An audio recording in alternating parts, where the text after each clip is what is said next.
تم نے تو آئیڈیل ان کو بنانا تھا، تو پاکستان کے کھلاڑیوں کو، پاکستان کے اداکاروں کو، انڈیا کے فنکاروں کو تم نے آئیڈیل بنانا شروع کر دیا۔ اور قیامت کا دن ہوگا، محمد کے عمر اور محمد پاک کے حسین کو کیا جواب دو گے؟ سفر المظفر کا مہینہ، اللہ اکبر، 1440 ہجری، مسلمانوں تمہارا نیا سال چڑھ چکا ہے، تمہارے نئے سال کا دوسرا مہینہ ہے۔ اللہ اکبر، آسمان پر ابھی چاند چمک رہا ہے۔ اس چاند سے پوچھو 1380 سال پہلے کربلا کے میدان میں پورے کن لوگوں کو زمین کے اوپر سجدے کر کے روتے دیکھا تھا؟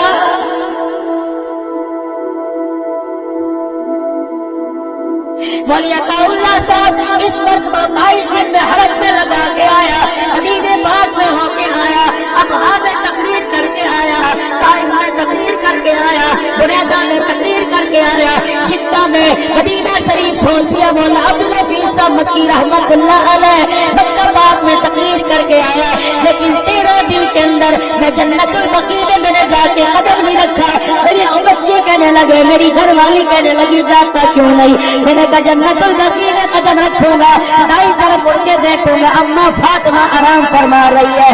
اگر میں اماں فاطمہ کی قبر کے پاس چلا گیا، جا کر میں نے سلام کیا، میری ماں کہے گی سلام بعد میں کروں گی۔ پاکستان میں ہر شہر میں جا کر خدمت کرنے والا مولوی عبد الحنان، بتا تو نے میرے حسین کے بیٹے کے خون کی کیا قیمت لگائی ہے؟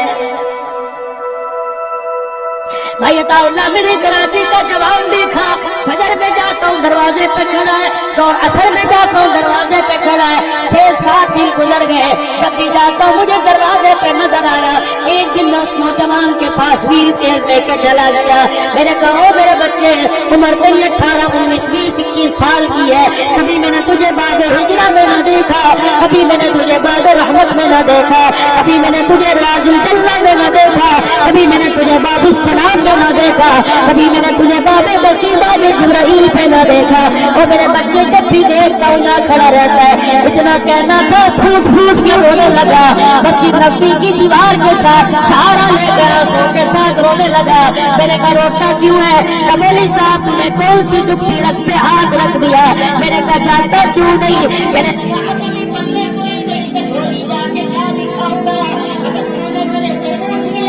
کراچی سے کیا لے کے آیا؟ میرے پاس جواب دینے کے لیے کچھ نہیں ہے۔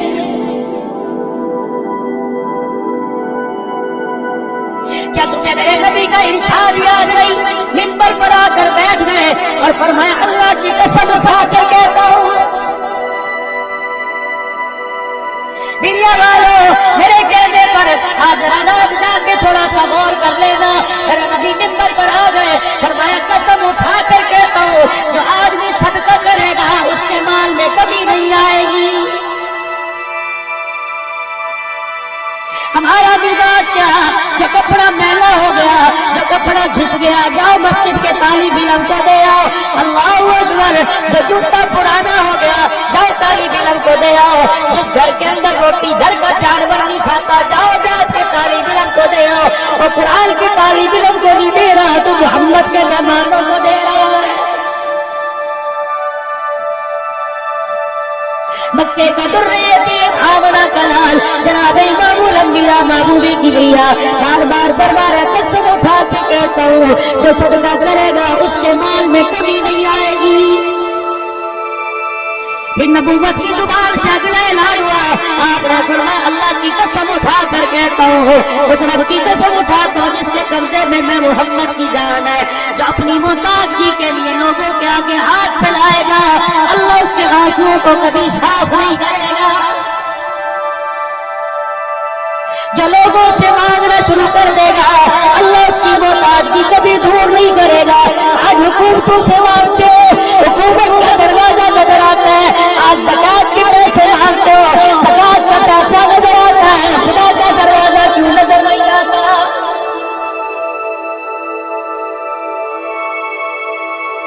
پھر تیسرا اعلان منبر پر بیٹھ کر فرمایا لوگوں میں قسم اٹھا کے کہتا ہوں سنو سنو، دنیا والوں میں بھی ملوث ہوں، آپ بھی اس جرم میں ملوث ہیں، سارے کے سارے اس جرم کا ارتکاب کرتے ہیں۔ اللہ